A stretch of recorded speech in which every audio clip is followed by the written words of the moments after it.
한국교회사의 복음 도입기인 1884년경부터 1900년대 초까지의 주요 사건입니다. 1. 초기 선교사 도착 및 활동 시작 1884에서 1885년 1884년 9월 20일 북장로교 선교사 호러스 뉴턴 알렌이 의료 선교사 자격으로 입국했습니다.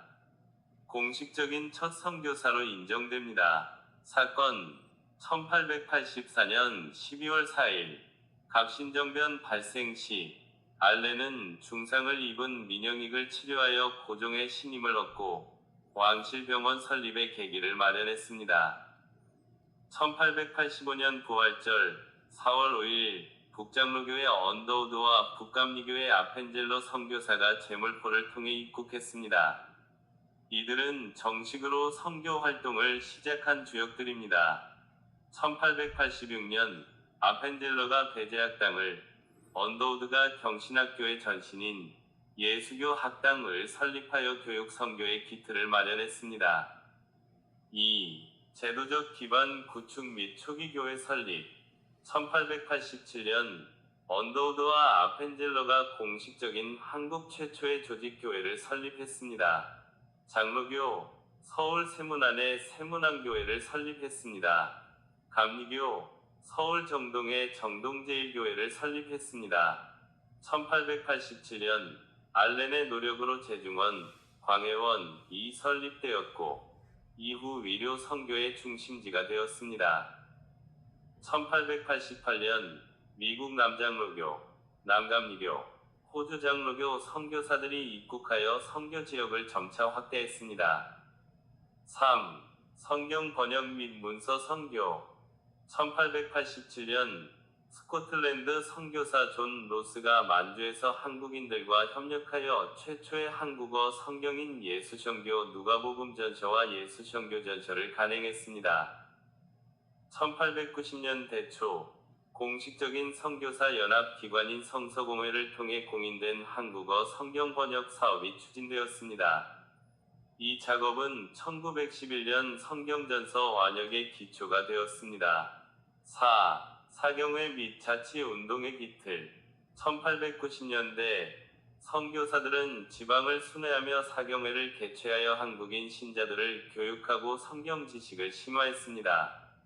이는 후일 평양 대보응 운동의 영적 토대가 되었습니다. 1893년 한국 장로교회는 네비우스 선교 정책을 채택했습니다. 이 정책은 자전, 자립, 자치의 원칙을 강조하여 한국교회가 서구 선교사에 의존하지 않고 스스로 성장하는 기반을 마련했습니다. 5. 신분제 타파와 사회적 영향 1894년 교회의 영향력 속에서 가보개혁이 추진되었고 특히 신분제 폐지는 교회가 평등주의적 복음을 전파하는 데 큰 기여를 했음을 보여줍니다. 1900년대 초 교회는 여성 교육을 강조하며 이화학당 등 여학교를 설립하여 여성의 지위 향상에 중요한 역할을 했습니다. 이 시기는 한국교회가 교육, 위료, 문서를 통해 복음을 전파하고 자립, 자전, 자치의 원칙을 바탕으로 성장과 토착화의 기틀을 성공적으로 다진 시기였습니다. 한국교회사 복음 도입기 1884년경 물결표 1900년대 초 개혁주의적 평가입니다. 한국교회 복음 도입기는 서구 선교사들을 통해 개혁주의 신앙과 장로교회가 주축이 되어 복음이 전파된 시기입니다. 개혁주의는 성경의 절대적 권위와 하나님의 절대 주권을 강조하며 신앙과 삶의 일치를 중요하게 여깁니다. 긍정적 평가, 개혁주의적 유산, 성경 중심의 신앙 확립, 초기 선교사들의 네비우스 선교 정책에 따라 자립, 자치, 자전의 원칙이 세워졌고 이는 성경 교육과 평신도 중심의 활발한 복음 전파를 이끌어냈습니다.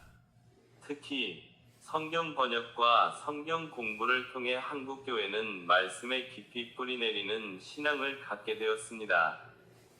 민족의식 고취와 사회 참여, 교회와 기독교 학교는 민족 독립운동의 산실 역할을 했으며 근대 교육, 의료, 문맹 퇴치 등 사회개혁에 긍정적인 영향을 미쳤습니다. 이는 개혁주의가 추구하는 하나님 나라의 관점을 세상에 실현하려는 노력의 초기 모습이라 할 수 있습니다. 평양 대부흥운동 1907년 이 운동은 초기 한국교회가 말씀과 기도에 힘쓰는 가운데 성령의 충만함으로 일어난 회개운동으로 평가됩니다. 이는 개혁주의의 신앙회복과 실천운동의 중요한 역사적 경험입니다. 비판적 평가와 반성점, 개혁주의 관점에서 신앙의 세속화와 기복주의의 침투, 복음 전파 초기부터 한국의 무속신앙적 요소나 샤머니즘적 기복이 기독교 신앙과 혼재될 위험성을 내포했습니다. 개혁주의는 하나님 중심의 예배와 구원받은 자의 윤리적 삶을 강조하지만 초기 성장에 대한 숫자적 부흥 강조는 점차 인간의 열심을 모토로 하는 복음주의적 운동성으로 치우치게 만들었고, 이것이 오늘날 한국교회의 성장 지상주의, 물질주의, 개교회주의의 근본 원인이 되었다는 비판이 있습니다. 신행 불일치와 윤리적 약점, 복음 전파의 열정은 뛰어났으나 말씀대로 살아가는 제자의 삶을 깊이 있게 훈련하는 데는 미흡함이 있었습니다. 신학은 학문이 아닌 생명을 살리는 복음이 되어야 한다는 개혁주의 생명신학의 관점에서 볼 때, 이론과 실천의 괴리는 이미 초기에 싹트기 시작하여 오늘날 교회 지도자들의 윤리적 타락으로까지 이어지는 근본적인 문제를 낳았습니다. 오늘날 한국교회의 반성과 교훈. 한국교회는 복음 도입기의 역사를 통해 다음과 같은 내용을 반성하고 교훈을 삼아야 합니다. 반성해야 할 내용. 본질의 상실, 복음의 가벼움. 복음이 구원받은 은혜를 넘어 성장과 성공의 수단으로 전락한 것은 아닌지 반성해야 합니다. 십자가와 회심을 강조하면서도 하나님 나라의 공의와 이웃 사랑이라는 폭넓은 선교적 책임, 세상에 참여하는 일을 과소평가하고 개인적 구원에만 한정했던 과거의 경향을 돌아보아야 합니다. 모력사성과 세속화, 교회가 나그네 의식을 상실하고 이 세상에 안주하려는 집단으로 변질되면서 세속 권력과 야합하거나 불의와 타협했던 지점들을 반성해야 합니다. 교회가 세상의 빛과 소금이 되지 못하고 오히려 세상의 지탄을 받는 현실은 신앙의 세속화가 깊이 침투했음을 보여줍니다. 교훈으로 삼아야 할 내용. 1. 오직 복음으로 돌아가라. 교회의 존재 이유이자 유일한 가치는 복음입니다. 어떤 위기 상황에서도 복음의 본질을 회복하고 복음을 전하는 일에 대한 빚진 자의 감격과 열정을 되찾아야 합니다. 2. 신행일치의 회복. 개혁주의의 실천을 통해 윤리적 모범을 보이고 말씀과 삶이 일치하는 제자도를 따라야 합니다. 목회자를 포함한 교회 지도자들의 자기 혁신과 자성이 한국교회 갱신의 최우선 과제입니다. 검소하고 소박한 삶을 실천하며 영적 권위를 회복해야 합니다. 3. 공적 책임의 확대. 초기 교회가 민족에게 공헌했듯이 오늘날 교회는 개교회주의를 넘어 공익을 추구하고 세상의 정의와 평화를 위해 공적 책임을 감당하는 일에 적극적으로 나서야 합니다. 오늘날 한국교회의 책임, 역사의식, 사명감. 1. 오늘의 책임. 한국교회는 더 이상 피성교국이 아닌 세계 선교의 중요한 축을 담당하는 선교국으로서의 시대적 책임을 인식해야 합니다. 이 책임은 단순히 해외 선교사를 파송하는 데 국한되지 않습니다. 가장 중요한 책임은 한국 사회 안에서 복음의 온전한 증인이 되는 것입니다. 첫째, 윤리적 책임입니다. 교회가 세상의 도덕적 기준을 제시해야 할 위치에서 오히려 비난의 대상이 되는 현실을 극복해야 합니다. 지도자들의 투명한 재정 운영, 겸손한 섬김, 그리고 성경적 윤리를 삶에서 실천하는 모습만이 무너진 신뢰를 회복시킬 수 있습니다. 목회자부터 평신도에 이르기까지 자기 십자가를 지고 예수님의 제자로 살아가는 실력을 갖추는 것이 급선무입니다.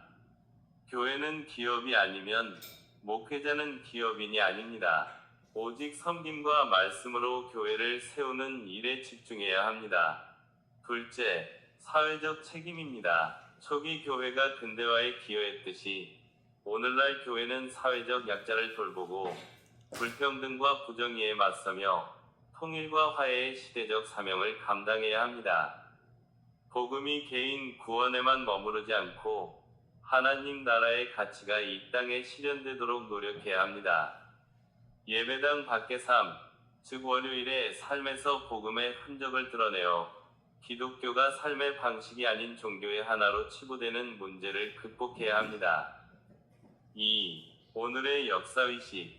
역사의식이란 결례와 백성들의 오늘과 내일의 삶을 책임지겠다는 사명감을 포함하는 성경적 신앙의 본질입니다. 한국교회는 세 가지 층위의 역사의식을 가져야 합니다. 첫째, 구속사적 역사의식입니다. 온 인류를 향한 하나님의 구원계획, 구속사 속에서 한국교회가 어떤 위치에 있는지를 깨달아야 합니다. 복음 도입기에 우리 민족에게 일어난 놀라운 부흥과 성장은 단순한 사건이 아니라 하나님께서 이 민족을 통해 이루시고자 하는 큰 그림의 일부입니다. 이 역사의식은 우리를 교만하지 않게 하고 모든 것을 주관하시는 하나님의 절대 주권 앞에서 겸손하게 만듭니다. 둘째, 민족사적 역사의식입니다. 한국교회는 근현대사의 굴곡 속에서 독립운동과 민주화운동에 기여하며 민족의 고난에 함께해왔습니다. 이 긍정적인 유산을 기억하고 동시에 일제강점기 신사참배와 같은 부끄러운 역사적 과오를 잊지 않고 끊임없이 회개하고 각성해야 합니다.